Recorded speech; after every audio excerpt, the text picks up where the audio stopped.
मेरे सपनों की रानी कब आएगी तू आए।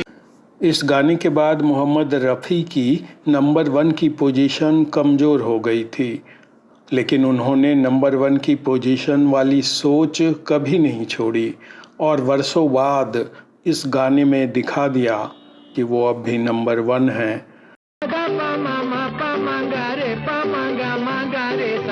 वो भी उसी संगीतकार के गाने में जिन्होंने कभी उन्हें दरकिनार कर दिया था।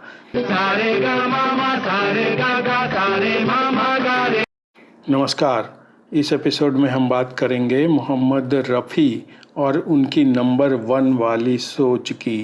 तारो मांग भर जाओ मेरा। साथ ही हम बात करेंगे मन्ना डे की। मन्ना डे की इसलिए क्योंकि मन्ना डे भी कभी खुद को मोहम्मद रफ़ी से बेहतर मानते थे। तो आइए एपिसोड की शुरुआत करते हैं मन्ना डे से। फुल गेंदवा नमारो लगत करे जेवा में चोट। मन्ना डे ने अपने करियर की शुरुआत की थी अपने संगीतकार गायक अंकल कृष्णचंद्र डे के सहायक के रूप में।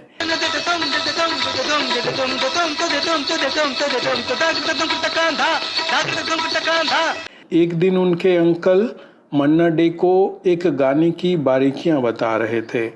गाने के बारे में बताने के बाद अंकल ने मन्ना डे से कहा, ये गाना इतना सुंदर है, इसे तो मोहम्मद रफ़ी से गवाएंगे। ऐसा करो कि तुम कल उनसे बात करो और उनसे गाने की रिहर्सल के लिए आने को कहो। जब वो गाने को समझ लेंगे फिर हम इसे रिकॉर्ड कर लेंगे। ये सुनकर मन्ना डे पर जैसे बिजली गिर पड़ी। उन्होंने सोचा कि उनके अंकल ये गाना मुझसे क्यों नहीं गवा रहे, जबकि मैं ये गाना मोहम्मद रफ़ी से अच्छा गा सकता हूँ। बिल्कुल नहीं, तुम इसे नहीं गाओगे। हाँ, इस गाने को गाते हुए तुम बस मोहम्मद रफ़ी की तरह लग सकते हो, बस इतना ही है। ये सुनकर मन्ना डे का दिल डूब गया। अगले दिन मोहम्मद रफ़ी आए और मन्ना डे के अंकल ने मन्ना डे को कहा कि तुम मोहम्मद रफ़ी को धुन समझाओ। मन्ना डे ने बाद में बताया था कि मुझे अंदर ही अंदर बहुत बुरा लग रहा था, क्योंकि ना चाहते हुए भी मुझे ये काम करना पड़ा था। मेरे पास कोई और चारा नहीं था। अंकल ने मुझे जिस स्थिति में डाला था उससे मैं गुस्से से उबल रहा था, लेकिन जैसे ही मोहम्मद रफ़ी ने गाना रिकॉर्ड करना शुरू किया मुझे लग गया कि मेरे अंकल सही थे, मैं गलत था।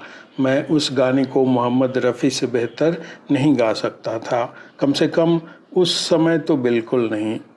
दोस्तों, ये बात है 1943 की, जब मोहम्मद रफ़ी को मुंबई आए ज़्यादा दिन नहीं हुए थे और वो अपने करियर के शुरुआती दौर में थे।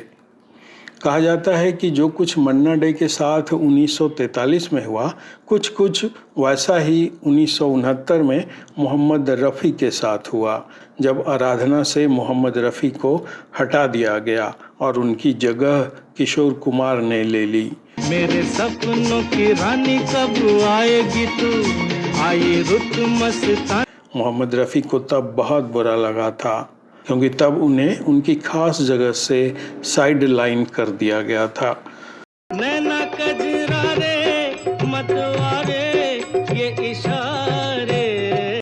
मोहम्मद रफ़ी इसके बाद भले ही अपनी नंबर 1 वाली पोजीशन पर लौटे या नहीं, लेकिन उन्होंने नंबर 1 वाली सोच कभी नहीं छोड़ी और इस चुनौती को स्वीकार किया। सालों बाद मोहम्मद रफ़ी ने किशोर कुमार के साथ ये क्लासिकल गाना गाया। सारे गामा 1 2 3 4 सारे गामा सारे गा का सारे मामा गा रे सारे गामा। ये गाना है फिल्म चुपके चुपके का, जो आई थी 1975 में। प्यार का ये तराना ज़माना सुन ले सारे गामा 1 2 3 4। मज़ेदार बात यह है कि इस गाने में भी एस.डी. बर्मन ने ही संगीत दिया था, जिन्होंने वर्षों पहले आराधना से मोहम्मद रफ़ी को हटाकर किशोर कुमार को ले लिया था। कोरा कागज था ये मन मेरा। मोहम्मद रफ़ी वर्षों तक नंबर 1 रहे और हो सकता है कि थोड़े समय के लिए वो इस पोजीशन से हटे हों, लेकिन उनमें इतना मादा था कि उन्होंने फिर से अपनी जगह लेने की कोशिश की और नंबर 1 पोजीशन वाली सोच कभी नहीं छोड़ी। मेरा महबूब आया है, बहारों फूल। मन्ना डे को पता नहीं था कि नंबर 1 पर होना क्या होता है। कहा जाता है कि एक समय मन्ना डे अपनी स्थिति से इतने दुखी हो गए थे कि उन्होंने फिल्म उद्योग ही छोड़ने का मन बना लिया था। फुल गेंदवान मार मैं कान मारो न मारो न मारो, फुल गेंदवान मारो न मारो। दरअसल एक समय उनकी स्थिति ऐसी हो गई थी, उन्हें सिर्फ महमूद के लिए गाने वाला मान लिया गया था, खासकर संगीतकार SD बर्मन और रोशन द्वारा। प्यार की आग में तन बदन जल गया। ये गाना है फिल्म जिद्दी का, जो आई थी 1964 में। इसमें संगीत दिया है SD बर्मन ने। इसमें महमूद के लिए गा रहे हैं मन्ना डे। मैं तो रोता फिरूं बादलों की तरह। अब एक और गाना देखिए। लागी मनवा के बीच कटार के मारा गया। ये गाना है फिल्म चित्रलेखा का। ये फिल्म भी आई थी 1964 में और इसमें संगीत दिया था रोशन ने। इस गाने को भी गाया था मन्ना डे ने। के मारा गया ब्रह्मचारी। दरअसल उस दौर में महमूद के लिए मन्ना डे को ही लिया जाता था।